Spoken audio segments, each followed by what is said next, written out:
Eu acho que é importante levar em conta a história da Organização Mundial da Saúde na discussão sobre o presente e futuro dessa agência multilateral.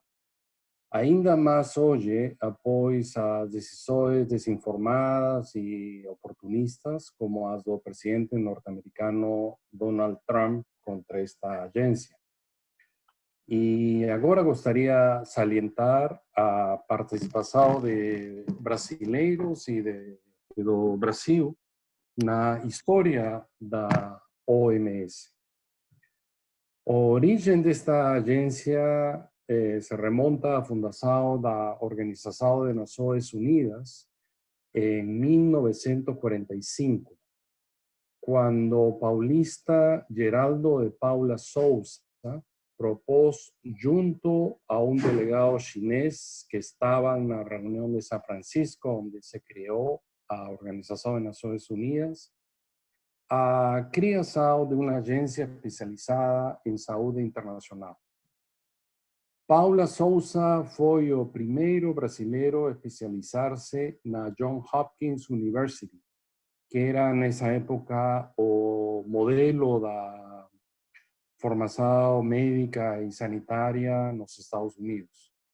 E ele tinha ampla experiência na área de saúde pública, que adquiriu sobretudo durante os primeiros anos de sua atuação profissional, quando foi o fundador da Faculdade de Saúde Pública da Universidade de São Paulo, a primeira faculdade de saúde que se formou separada de uma faculdade de medicina, onde Paulo Souza também foi o primeiro diretor, foi também o primeiro diretor da Sociedade Brasileira de Higiene e estuvo frente do primeiro serviço sanitário paulista nos anos 20.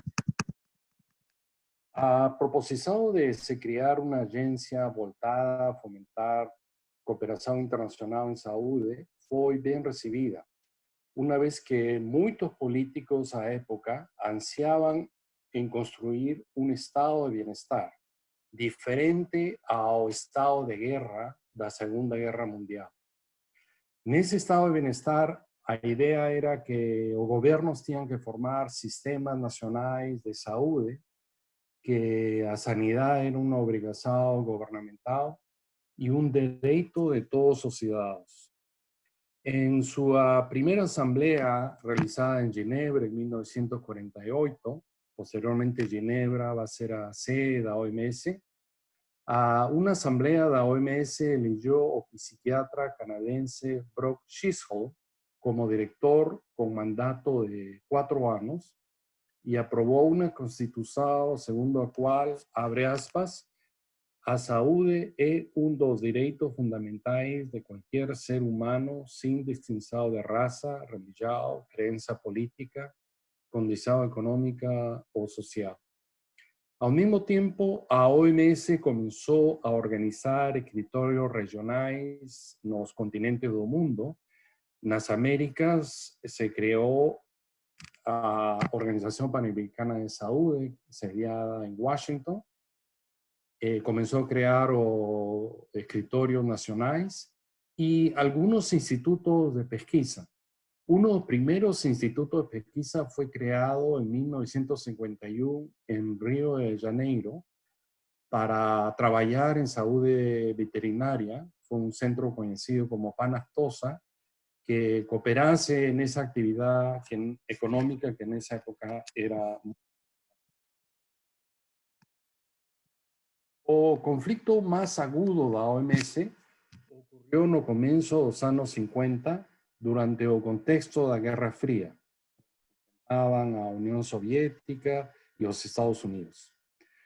En ese momento, a Unión Soviética y los regímenes de Europa del Este se retiraron temporariamente de la agencia por considerar que estaban demasiado perto da política exterior dos Estados Unidos. Além disso, eles achavam que tinham que era diferente ao modelo privado ou mixto público-privado que existia nos outros países. Os soviéticos somente mudaram de opinião depois da morte em 1953 de Stalin, que tinha linha dura contra os norte-americanos. E depois da morte de Stalin, voltaram à OMS. Nesse mesmo ano, em 1953, o médico carioca Marcolino Candau foi eleito diretor da OMS. Ele tinha experiência como superintendente do Serviço Especial de Saúde Pública, uma organização criada como consecuencia de un acuerdo firmado entre los Estados Unidos y Brasil en 1942 y mantida después de la Segunda Guerra Mundial, con el objetivo de implementar obras de saneamiento básico en comunidades carentes de infraestructura. Por su habilidad y competencia, Candau se religió hasta 1973 y ayudó a consolidar la agencia como autoridad epidemiológica mundial y centro de cooperación de especialistas de todo el mundo. A OMS no era una organización supranacional que pudiese impor sanciones a esos países que no cumpliesen sus recomendaciones. Muchas de las no entrais. Con Candau ocurrió o fracasado programa de erradicación de malaria, una extendida doença rural. Ese programa fue desenvolvido en los años 50 y 60, mas no previó que especies de anófeles que transmitían la doença resistirían al DDT y que muchos camponeses no tenían recursos para mejorar su condición de vida y protegerse de ese vector.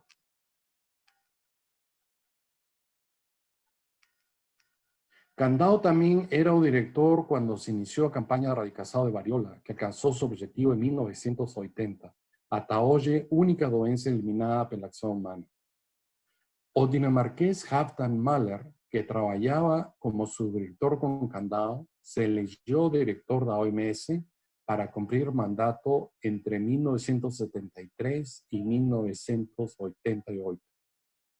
Una conquista ainda celebrada de su majestad fue a conferencia de 1978, cuando proclamóse a atención primaria de salud como principal estrategia de la agencia con el objetivo de promover asistencia sanitaria esencial.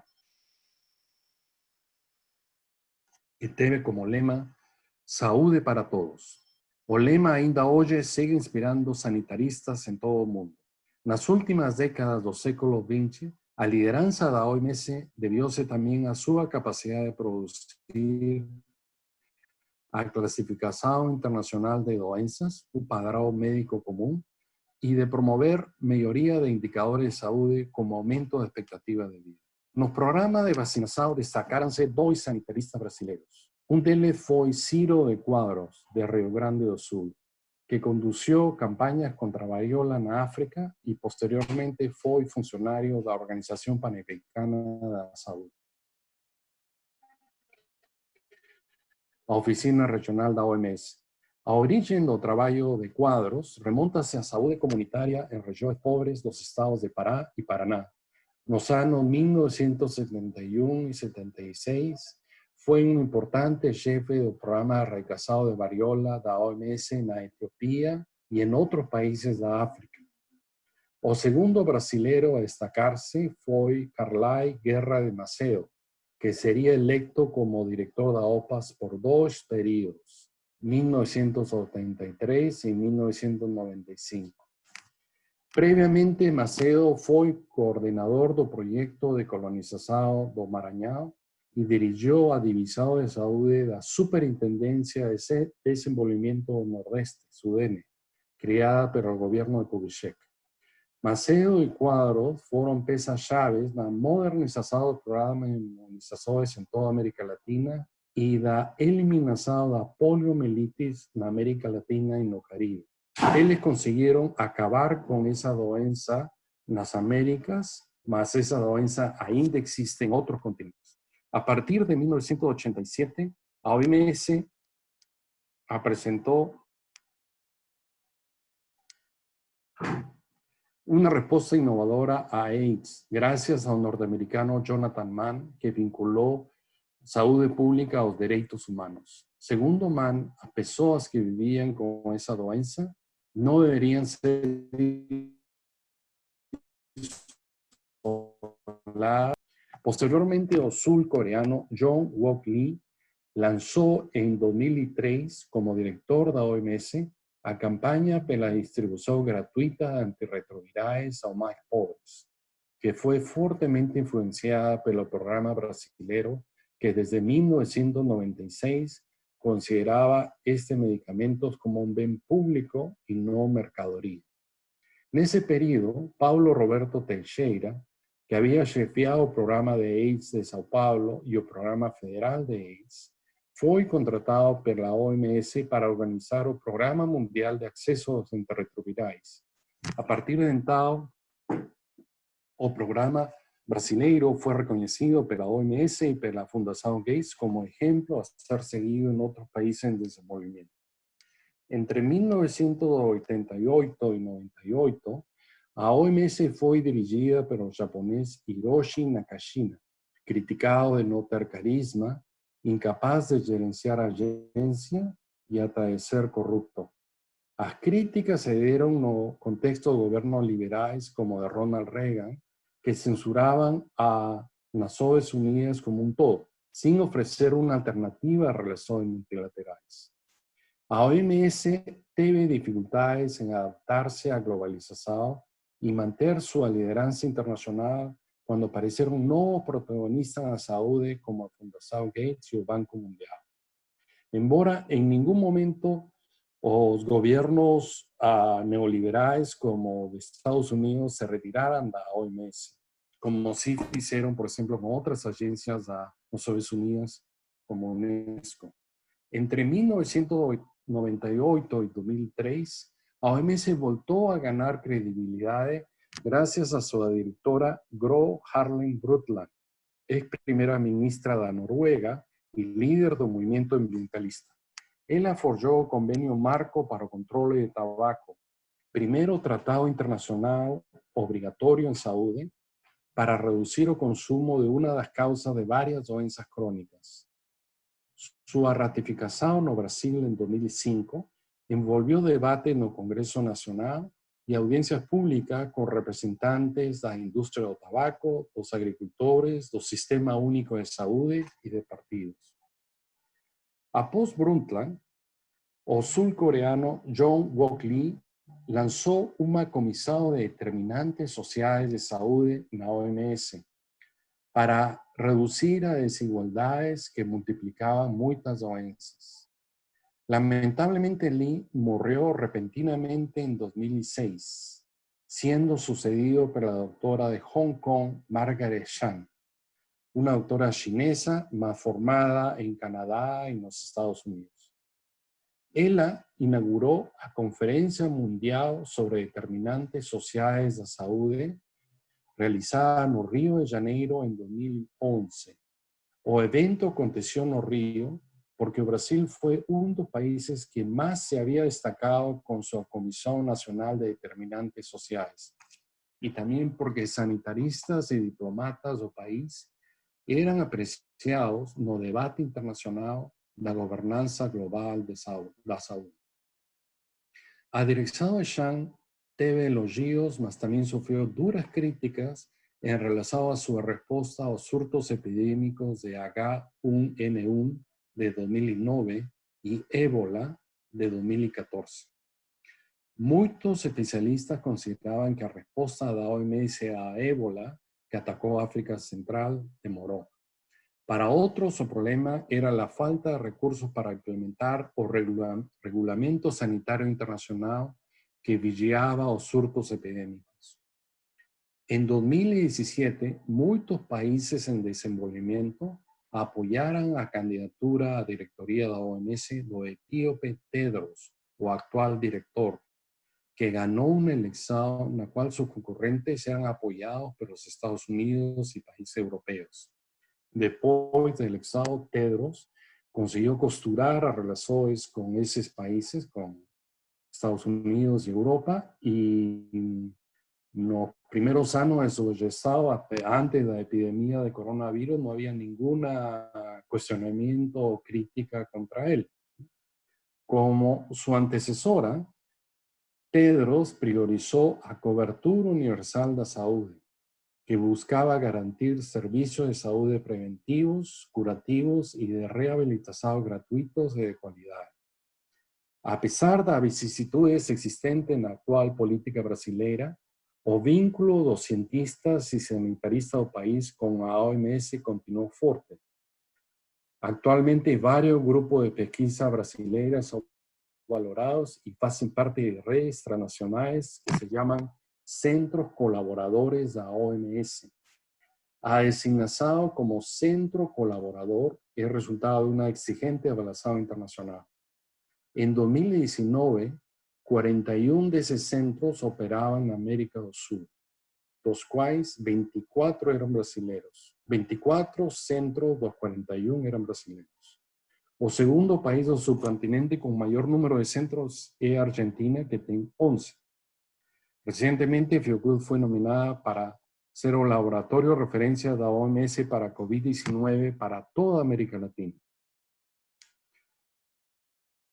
Un dos principales desafíos de las últimas directorías de la OMS ha sido aumentar sus recursos y recuperar o controle de su orçamento, pois as doações dos países industrializados, que representan quase 80% dos gastos da agência, têm objetivos que não podem ser alterados.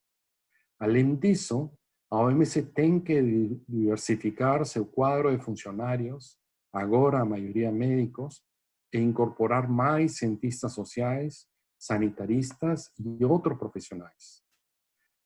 Probablemente el objetivo más importante de las próximas directorías es reposicionar a la agencia en una futura gobernanza mundial. Seguramente esa va a ser una gran discusión en los próximos meses o años.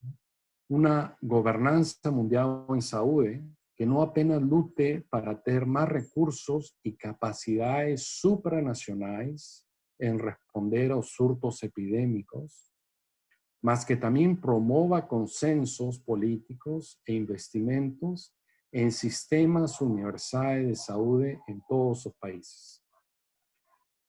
Eu sinceramente acredito que en todas estas nuevas tarefas, cientistas, sanitaristas y gobiernos brasileños deben continuar a participar activamente como hicieron no pasado.